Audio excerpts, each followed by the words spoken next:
My children are misbehaving. I'm like, do you want me to put the dog in your bed tonight? That was I don't do that. That's horrible. It's a terrible, horrible thing. You can turn around and look, because sometimes this happens in a panel.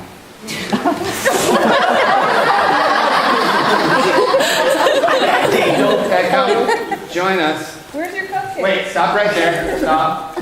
Yeah, just like that. He wants a Because picture. I'm going to put this on my Facebook and say, sometimes this happens.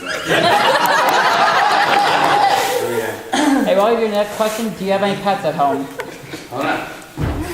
Years ago. All right, I got it. You can come in. Yes, another question. Oh, yeah. How do you go? Wow, you sounded like a girl there for a minute.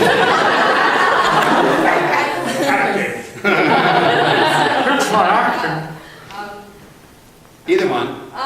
So since you got your first acting, how'd you get into your first anime role then? I was at and this is one of the questions people ask a lot. They're like, how do I get into anime? And it's like, okay, if you want to get into anime, the honest, legit answer, like the easiest way, would be to become an actor and move to the Dallas-Fort Worth area and try to be the best actor you could be. Take workshops, classes, meet people, go to auditions, do plays, because that's how the job is done. And honestly, if you did that and you were trying to be the best actor you could be, after at least 2 or 3 years, you'd probably get an audition at Funimation. There's not that many actors in DFW, and That's true. Funimation has a lot of properties that they need voices on. But the way I did it, I was in a rehearsal, and a friend of mine came into her, Brad Jackson, who plays Oolong. Oh, yeah, I've heard. Came into rehearsals, and he was like, hey man, you should go audition for this Dragon Balls thing. I was like, Dragon Balls? Sounds like pornography. He's like, no, it's Japanese anime. And I'm like, oh, definitely. And he was like, no, it's cool, man. Here's this guy's number. His name's Chris Savick. Give him a call. And so I was like, okay. Hello? Hey, my friend Brad Jackson gave me your number and said I should audition for this Dragon Balls thing. Oh, yeah. Oh, okay, yeah, man, great. But it's Dragon Ball Z, yeah. We all said Dragon Balls at first, too, until someone told us we were wrong. Yeah, you want to come in, man? I mean, it'd be great. Like, what, today or tomorrow? What do you think? And I was like, oh, I can do today, like at 4. Yeah, okay, 4 is good, man. Okay, great. Come on in at 4, and I just, oh, look, something's shining on the ground. I don't know. Okay, yeah, man, that's great. And, yeah, what was your name again? Oh, it's Chuck. Okay, yeah, great, Chuck, man. Okay, so 4 o'clock, yeah, okay, man, I'm sorry, I gotta go. Yeah. Okay, later, bro. Later. Okay, later, bro. Okay. That guy sounds a little distracted. So I went to the audition, and it was one of those days where you're like I literally got a flat tire on the way to the audition. It was like, and it was raining, and I'm like in the rain changing a flat tire, and I'm like, this is stupid. I don't need to audition for Dragon Ball Z, whatever it's called. And I was like, just like ready to go, it's dumb. This isn't a real audition. It can't be real. Like, I was in Chicago. I did America's Most Wanted, you know. I've done real things. This is weird. I just called a dude, and that can't be right. And I was sitting changing the tire, and then I kind of heard like that little voice you have in Chuck, you know, inside yourself. Chuck, you need to go to the, it was Vic Mignogna's voice. Calling to me from the future saying, Chuck, I'm going to need you as Dr. McCoy. I do Dragon Ball Z, and so I did. It wasn't really Vic's voice, but you do have that still sort of quiet voice inside of you that tells you the right things to do all the time. And they're finding out that the initial impulse, the first thing you think is right, is typically the right choice. We all have these like massive computers that we run around in, these amazing devices called human bodies. And they know what you need to do. That next step you need to take is always very clear. It's usually that first impulse you have. Unless that first impulse you have is to kill children, in which case don't follow that. That's probably the wrong impulse. But they've done a lot of scientific studies showing that you have a reaction to things that is appropriate almost always in the initial phase. And then we question ourselves and make a bunch of other ideas about, no, I can't do it that way. Maybe I should change. Should I do something else? Oh, this person would think it was dumb. This person would think it was dumb. This person hates me. Why do I think I'm fat? You know, like, and then you're just like, up in your head. But when you listen to that very first voice, it tells you what to do. And mine tells me what to do all the time. No, not right now. Yes, question. Do you have any pets? Yes, I have a dog named Zorro, a cat named Sugar Plum, a cat named Minky, and a cat named Trouble. And the way I got Trouble was there was a Siamese kitten in under my car in my driveway, and I was like, oh, God, I don't want another cat. I hope Jessica doesn't see this cat. And then I go inside, and she was like, did you see the cat outside? And I was like, murr. And she was like, come on, look at it. It's so cute. And I was like, murr. And I wasn't saying anything. She was like, I just think it's so adorable. And I was like, murr. So I did not want another cat. She was like, oh, Juno, come outside. Juno's our 4-year-old. Look at the kitty. Isn't the kitty cute? Murr. I was walking groceries into the house, and I was like, I don't want to talk about the cat. She's like, can we get the cat? And I'm like, you're a grown woman, and you are equally my partner in this house. You can choose to add as many cats as you want. At some point, the number of cats will mean I leave, but take your pick. And she was like, Juno, what would you name this cat if you could name it? And I was like, I'd name it Trouble. And she was like, Trouble? What a good name. She tricked me into naming our cat, which I love now, of course. So we have 3 cats and a dog. You should tell this Chris about the one named Zorro, because... Oh yeah, because Zorro is from One Piece. Yep, tell him that. Yes. So because your cat is named Zorro, my question is when you... My dog's named Zorro, but yeah. Dog, sorry. That's okay. But when you call your dog Zorro, does he come in as fast as the horse?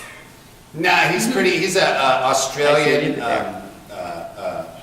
border collie mix. Ooh. So he's always trying to herd people.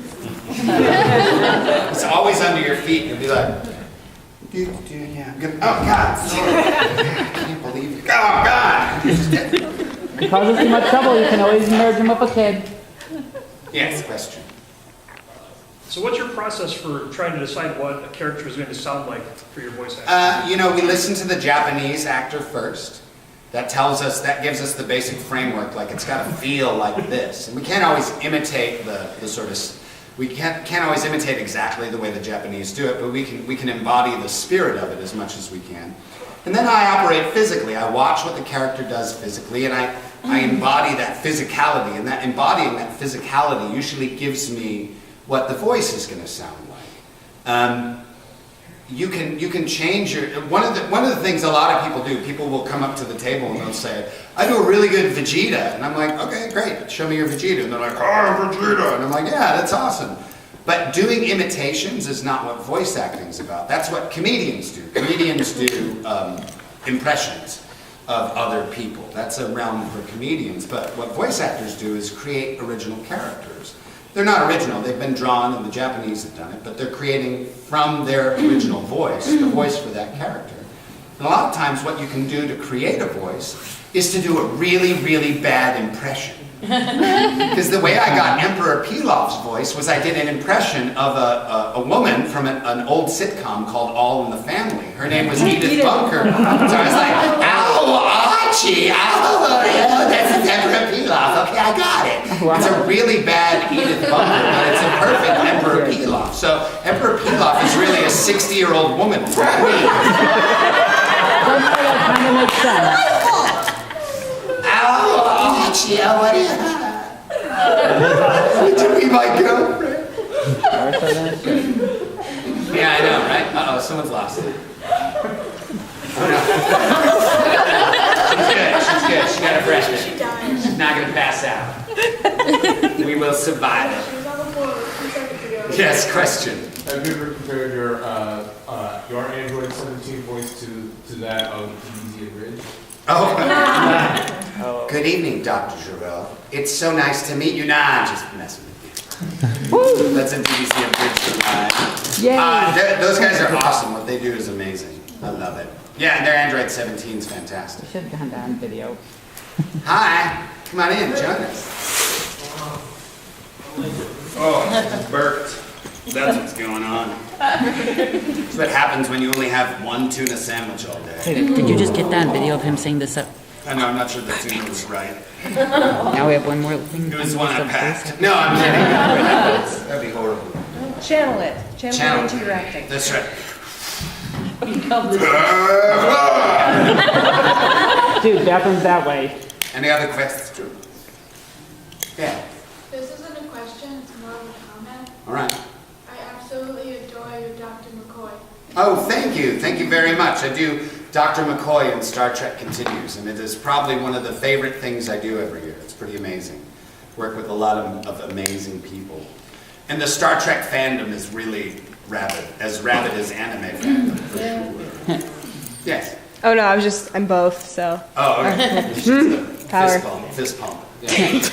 What, you mentioned, now that we brought it up, you playing Dr. McCoy. Since he was always my favorite, what is your opinion of having to follow someone like DeForest Kelly?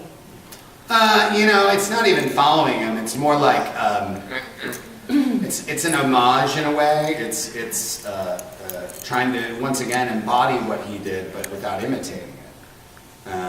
So it's I'm not intimidated by much. So it didn't intimidate me that I was I wasn't intimidated. I was a little intimidated until the fandom saw my first episode, and they're like, and then once the fandom said it was awesome, I was like, okay, now I'm not intimidated anymore. Because if for some reason my McCoy struck a chord wrong with the fandom, they would have told. Like Star Trek fans, it's not, they're as much owners of our property as we are. It's like, no, let me tell you. And it's like, okay, sorry. Because it's a world, it's a very connected world like anime, but it's a singular property in some ways. As opposed to anime, which is like so varied. There is something in anime for everyone. Yep. Your grandma could be like, there is nothing I would like in anime. And you'll be like, maybe Mushishi. You won't like Dragon Ball Z, but you might like Summer Wars. There's something for everyone. I love that movie. It's kind of the awesome part I about it. haven't found one yet for my mom. You haven't found one yet for your Not mom? yet. We'll think about it. Yes. I'm a huge fan of. I'm a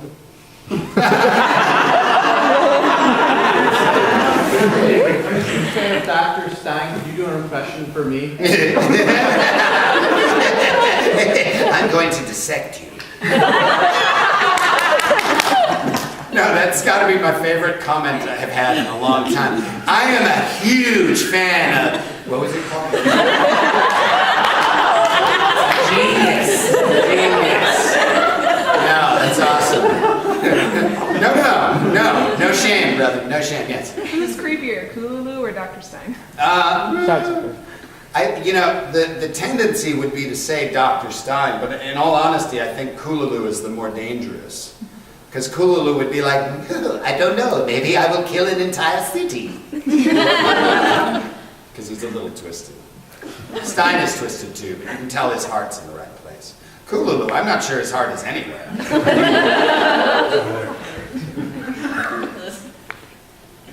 Any other questions? Yes. How did you get into anime? Did you get into anime at a young age? Yeah, we started watching Star Blazers and G-Force, and I saw Akira quite early, and of course earlier Speed Racer. And so all those things were very present. But Akira was the one that for the first time it was like, oh my God, you can draw stuff that's amazing and tell a story with it. It doesn't just have to be a rabbit. Or a road runner. Until then it was like rabbits and road runners and Tom and Jerry. And then it was suddenly like, oh my gosh, this is a story for adults. And it's awesome. Yeah. So, Akira or Star Blazers, some of them. Any other questions? Oh yes, in the back. How many accents can you do, and how do you learn how to do them? It's a good question. I can do Irish, and there's several different flavors of Irish. You can be a little more lilty. You've got it up here, and you can go up Northern Irish. The cow kicked Nelly in the belly in the barn. The old man said it do no harm. And then there's Scottish, which is deeper and back in the throat. you know, I do Austrian. I always joke that I do Arnold Schwarzenegger lines as Austria. Get to the chopper! I'll be back.